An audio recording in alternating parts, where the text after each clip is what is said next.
Love, ಪ್ರೀತಿ, ಈ subject ಬಗ್ಗೆ, ಈ ಟಾಪಿಕ್ ಬಗ್ಗೆ, ಈ ಎಮೋಷನ್ ಬಗ್ಗೆ ಭಾಳ ಕಥೆಗಳನ್ನ ಕೇಳಿದ್ದೀವಿ, ಭಾಳ ಕಥೆಗಳನ್ನ ನೋಡಿದ್ದೀವಿ, ಒಂದೋ ಎರಡೋ ಎಕ್ಸ್ಪೀರಿಯನ್ಸ್ ಕೂಡ ಆಗಿರ್ತೀವಿ.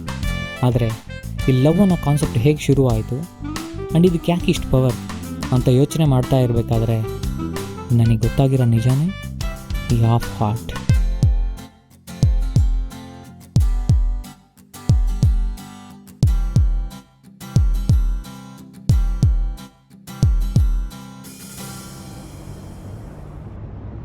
Five, 4, 3, 2, 1. ಎಕ್ಸಾಕ್ಟ್ ಈ ನಿಮಿಷಕ್ಕೆ ನಮ್ಮ ಲವ್ ಸ್ಟಾರ್ಟ್ ಆಗಿ 2 years 3 hours ಆಯಿತು. ಅದರಲ್ಲೇನಿದೆ, ಇನ್ 1 hour ಕಾದ್ರೆ 2 years 4 hours ಆಗುತ್ತೆ. ಇನ್ 2 hours ಕಾದ್ರೆ 2 years 5 hours ಆಗುತ್ತೆ. Hello, wait. ಕಾದ್ರೇನು ಕೂತ್ರೇನು ಕೌಂಟ್ ಆಗಲ್ಲ. ಪ್ರತಿ ಕ್ಷಣವೂ ಪ್ರೀತಿ ಮಾಡಿದ್ರೆ ಮಾತ್ರ ಕೌಂಟ್ ಆಗುತ್ತೆ. ನಾನು ಕಾದ್ರು ಕುಂತ್ರು ನಿಂತ್ರು ಏನ್ ಮಾಡ್ತಾ ಇದ್ರು ನಾನು ನಿನ್ನ ಪ್ರೀತಿ ಮಾಡ್ತಾನೆ ಇರ್ತೀನಲ್ವಾ ಡಾರ್ಲಿಂಗ್. ಈ ಡೈಲಾಗ್ನ ನಾನಲ್ದೆ ಬೇರೆ ಯಾರಾದ್ರೂ ಕೇಳಿದ್ರೆ ಅವ್ರ ರಿಯಾಕ್ಷನ್ ಹೇಗಿರುತ್ತೆ ಗೊತ್ತಾ? ಹೇಗಿರುತ್ತೆ? ಎಲ್ಲಿ ಮತ್ತೊಮ್ಮೆ ಹೇಳ ಡೈಲಾಗ್. ನಾನು ಕಾದ್ರು ಕುಂತ್ರು ನಿಂತ್ರು ಏನ್ ಮಾಡ್ತಾ ಇದ್ರು ನಾನು ನಿನ್ನ ಪ್ರೀತಿ ಮಾಡ್ತಾನೆ ಇರ್ತೀನಲ್ವಾ ಡಾರ್ಲಿಂಗ್. అబ్బా అబ్బా ఎంత గొప్పగా చెప్పారు స్వామి. స్వామి ಹೇಗಿರುತ್ತೆ? ಸಾರಿ ಸಾರಿ ಚೆನ್ನಾಗಿರುತ್ತೆ ಚೆನ್ನಾಗಿರುತ್ತೆ ಸಾರಿ ಸಾರಿ ಸಾರಿ ಚೆನ್ನಾಗಿರುತ್ತೆ ಸಾರಿ ಸಾರಿ ಸಾರಿ ಸಾರಿ ಸಾರಿ ಚೆನ್ನಾಗಿರುತ್ತೆ ಸಾರಿ.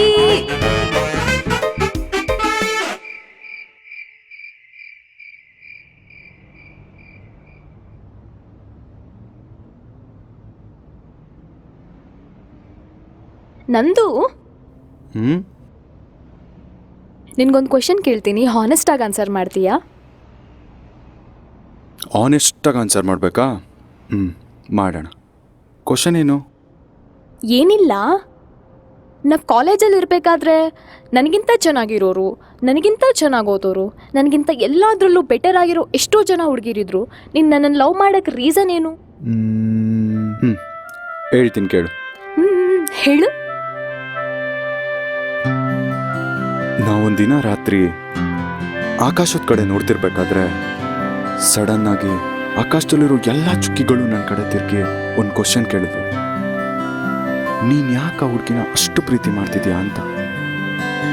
ನಾನು ಆಕಾಶದಲ್ಲಿರೋ ಒಂದೊಂದು ಚುಕ್ಕಿಗೂ ಒಂದೊಂದು ರೀಸನ್ ಕೊಡ್ತಾ ಹೋದೆ. ಆಕಾಶದಲ್ಲಿರೋ ಅಷ್ಟು ಚುಕ್ಕಿಗಳು ಮುಗ್ದೋದ್ವು. ಆದರೆ ನೀನು ಯಾಕೆ ಪ್ರೀತಿ ಮಾಡ್ತಿದ್ದೀನಿ ಅನ್ನೋದಕ್ಕೆ ನನ್ನ ಹತ್ರ ಇನ್ನೂ ತುಂಬ ರೀಸನ್ಸ್ ಇದ್ದಾವೆ. ಸೊ ನನ್ನ ಹತ್ರ ಇಷ್ಟು ರೀಸನ್ಸ್ ಇದ್ದಾವೆ, ಅದರಲ್ಲಿ ಯಾವ ರೀಸನ್ ಅಂತ ಹೇಳಿ ಹೇಳು. ಈ ಡೈಲಾಗ್ನ ನಾನಲ್ದೆ ಬೇರೆ ಯಾರಾದರೂ ಕೇಳಿದ್ರೆ ಅವ್ರ ರಿಯಾಕ್ಷನ್ ಹೇಗಿರುತ್ತೆ ಗೊತ್ತಾ? ಬೇಡ ನೋಡು. ಮತ್ತೇನು ರೀಸನ್ ಹೇಳಂದ್ರೆ ಪೋಯ್ಟ್ರಿಗಳು ಹೇಳ್ತಿದ್ದಾನೆ.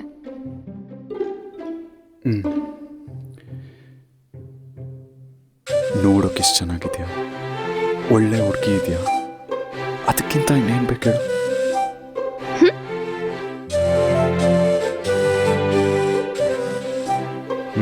ಹೇಳ್ತೀನಿ. ಹೇಳು.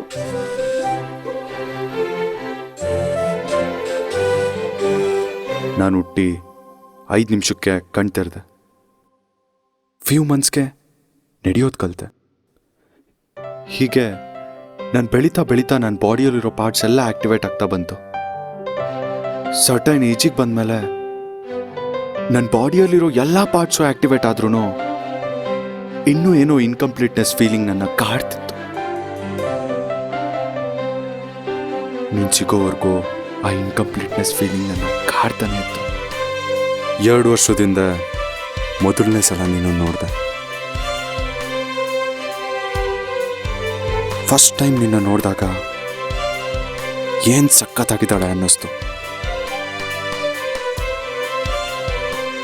ಆ ಸ್ಮೈಲಿಂಗ್ ಫೇಸ್, ಆ ಕಣ್ಣು, ಆ ಕ್ಯೂಟ್ ಎಕ್ಸ್ಪ್ರೆಷನ್ಸ್, ತುಂಬ ಇಷ್ಟ ಆಗ್ಬಿಟ್ಟೆ. ನನ್ನ ಫ್ರೆಂಡ್ಗೆ ನೀನು ಫ್ರೆಂಡ್ ಆಗಿರೋದ್ರಿಂದ ಫಸ್ಟ್ ಮೀಟ್ನಲ್ಲೇ ನನಗೂ ಫ್ರೆಂಡ್ ಆಗಿಬಿಟ್ಟೆ.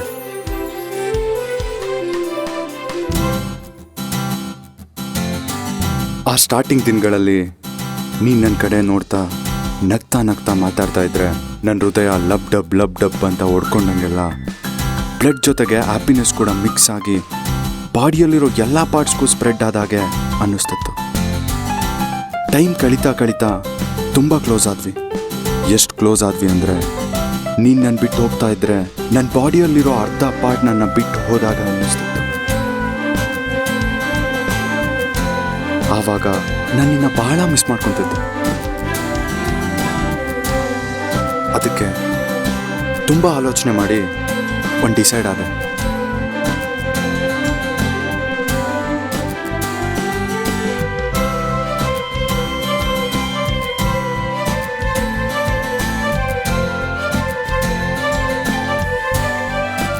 ಇವಾಗಿಂದ ನಮ್ಮ ಮಧ್ಯ ಸಂಬಂಧ ಇದ್ರೆ ಅದು ಪ್ರೀತಿನೇ ಆಗಿರಬೇಕು, ಫ್ರೆಂಡ್ಶಿಪ್ ಅಲ್ಲ ಅಂತ.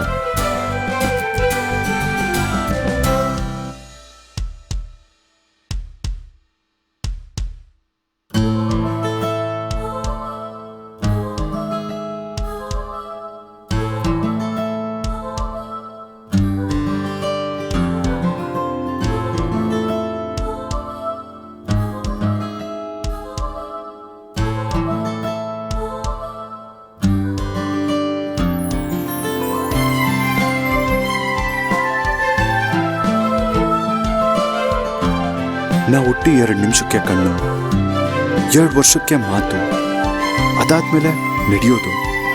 ಈ ಥರ ನಾನು ಬೆಳೀತಾ ನನ್ನ ದೇಹದಲ್ಲಿರೋ ಎಲ್ಲ ಅಂಗಗಳು ಉಟ್ಕೊಂಡ್ರು ಇನ್ನೂ ಏನೋ ಇನ್ಕಂಪ್ಲೀಟ್ನೆಸ್ ಫೀಲಿಂಗ್ ಇತ್ತು. ಇಷ್ಟು ವರ್ಷಗಳ ನಂತರ ನಿನ್ನ ಮೇಲೆ ಆಗಿರೋ ಈ ಪ್ರೀತಿಯಿಂದ ಒಂದು ಕಂಪ್ಲೀಟ್ನೆಸ್ ಬಂತು. ಇದು ಆ್ಯಕ್ಚುಯಲ್ ರೀಸನ್ ಹೇಳ್ಬೇಕಂದ್ರೆ. ಲವ್ ಯು ನಂದು. Love you too.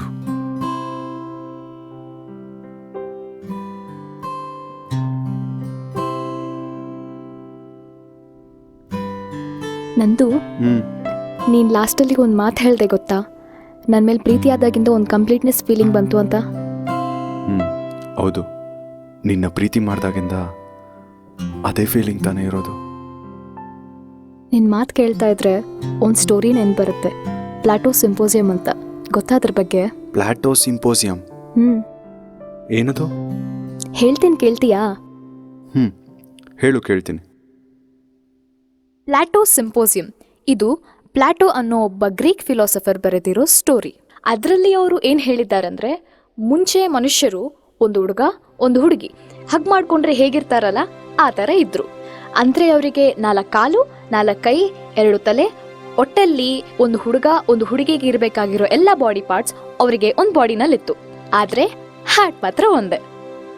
ಈಗಿರ್ಬೇಕಾದ್ರೆ ಅವರಿಗೆ ತುಂಬಾನೇ ಪವರ್ಸ್ ಇತ್ತು. ಲೈಕ್ ಅವರು ಹಿಂದೆನೂ ನಡಿಬೋದು, ಮುಂದೆನೂ ನಡಿಬೋದು, ಬಾಡಿನ ರೋಲ್ ಮಾಡ್ಕೊಂಡು ಹೋಗ್ಬೋದು. ಆ್ಯಂಡ್ ಅವರು ಫ್ರಾಕ್ಷನ್ ಆಫ್ ಸೆಕೆಂಡ್ಸಲ್ಲಿ ದೊಡ್ಡ ಮೌಂಟೇನ್ಸ್ನ ಕ್ಲೈಂಬ್ ಮಾಡ್ಬೋದಿತ್ತು. ಇನ್ನೂ ಎಷ್ಟೆಷ್ಟು ಪವರ್ಸ್ ಇತ್ತು. ಹೀಗಿರ್ಬೇಕಾದ್ರೆ ಅವರಿಗೊಂದು ಕೆಟ್ಟ ಆಲೋಚನೆ ಬರುತ್ತೆ, ನಮ್ಗೆ ಇಷ್ಟೊಂದು ಪವರ್ಸ್ ಇದೆ, ನಾವು ದೇವತೆಗಳ ಜೊತೆ ಯುದ್ಧ ಮಾಡಿ ಅವ್ರನ್ನ ಸೋಲ್ಸ್ಬಿಟ್ರೆ ಈ ಹೋಲ್ ಯೂನಿವರ್ಸ್ ನಮ್ಮ ಕಂಟ್ರೋಲಿಗೆ ಬರುತ್ತೆ ಅಂತ ಯೋಚನೆ ಮಾಡ್ತಾರೆ. ಈ ವಿಷಯ ಗೊತ್ತಾಗಿರೋ ದೇವತೆಗಳು, ನಾವು ಕ್ರಿಯೇಟ್ ಮಾಡಿರೋ ಕ್ರಿಯೇಚರ್ಸ್ ನಮ್ಮ ಮೇಲೇ ಯುದ್ಧ ಮಾಡೋಕೆ ಬರ್ತಿದ್ದಾರೆ, ಇವ್ರಿಗೆ ಹೇಗಾದರೂ ಮಾಡಿ ಒಂದು ಒಳ್ಳೆ ಗುಣಪಾಠ ಕಲಿಸ್ಬೇಕು ಅಂತ ಅನ್ಕೊತಾರೆ. ಸೊ ಯುದ್ಧ ಮಾಡೋಕ್ಕೆ ಬಂದಾಗ ಎಲ್ಲರನ್ನೂ 2 ಭಾಗಗಳಾಗಿ ಡಿವೈಡ್ ಮಾಡಿ ಭೂಮಿ ಮೇಲೆ ಹಾಕ್ಬಿಡ್ತಾರೆ. ಅಂದರೆ ನಾವಿವಾಗ ಹೇಗಿದ್ದೀವಲ್ಲ ಹೀಗೆ. ಈ ಥರ ಹಾಕಿದಾಗ ಒಂದು ಹಾಫ್ ಬಾಡಿ ಇಲ್ಲಿದ್ರೆ ಇನ್ನೊಂದು ಹಾಫ್ ಬಾಡಿ ಎಲ್ಲೋ ಯಾವುದೋ ಸ್ಟೇಟಲ್ಲೋ ಯಾವುದೋ ಕಂಟ್ರಿಯಲ್ಲಿ ಬಿದ್ದಿರುತ್ತೆ. ಸೊ ಅವರು ಅನದರ್ ಹಾಫ್ ಬಾಡಿನ ಸರ್ಚ್ ಮಾಡೋಕೆ ಸ್ಟಾರ್ಟ್ ಮಾಡ್ತಾರೆ. ಆ ಸರ್ಚಿಂಗ್ ಪ್ರಾಸೆಸ್ಸಲ್ಲಿ ಅವರು ದೇವತೆಗಳ ಜೊತೆ ಯುದ್ಧ ಮಾಡೋ ಥಾಟ್ನ ಮರ್ತು ಬಿಡ್ತಾರೆ. ಸೊ ಈಗಿರ್ಬೇಕಾದ್ರೆ ನಾವು ಅವಾಗಿಂದ ಈ ಹಾಫ್ ಬಾಡಿಗೆ ಅಡ್ಜಸ್ಟ್ ಆಗೋಗ್ಬಿಟ್ಟಿದ್ದೀವಿ. ಆದರೂ ಕೂಡ ನಮಗೇನೋ ಒಂದು ಇನ್ಕಂಪ್ಲೀಟ್ನೆಸ್ ಯಾವಾಗಲೂ ಕಾಡ್ತಾನೆ ಇರುತ್ತೆ. ಯಾಕಂದ್ರೆ ನಮ್ಮ ಬಾಡಿಯಲ್ಲಿ ಇರೋದು ಹಾಫ್ ಹಾರ್ಟ್ ಮಾತ್ರ. ನಮ್ಮ ಪರ್ಫೆಕ್ಟ್ ಅನದರ್ ಹಾಫ್ಗೋಸ್ಕರ ಸರ್ಚ್ ಮಾಡೋ ಪ್ರಾಸೆಸ್ನ ಅವರು ಲವ್ ಅಂತ ಹೇಳಿದ್ದಾರೆ. ಯಾರಿಗೆ ಅವರ ಪರ್ಫೆಕ್ಟ್ ಅನದರ್ ಹಾಫ್ ಸಿಗ್ತಾರೋ ಅಂಥವರಿಗೆಲ್ಲ ಒಂದು ಕಂಪ್ಲೀಟ್ನೆಸ್ ಫೀಲ್ ಬರುತ್ತೆ.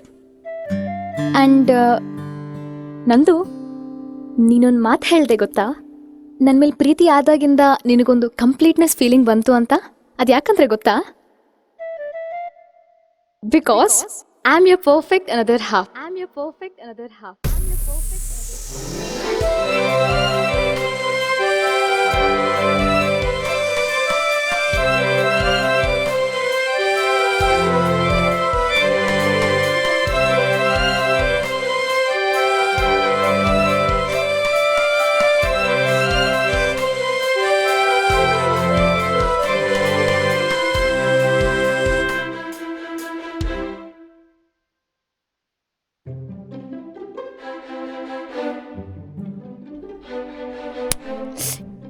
ಯಾಕೋ ಹೊಡಿತಿದ್ಯಾ? ನನ್ನ ಫೋರ್ತ್ ಹ್ಯಾಂಡ್ ಮೇಲೆ ಸೊಳ್ಳೆ ಕತ್ತಿದ್ರೆ ನೋಡ್ಕೊಂಡು ಹೇಗಿರ್ಲಿ ಹೇಳು?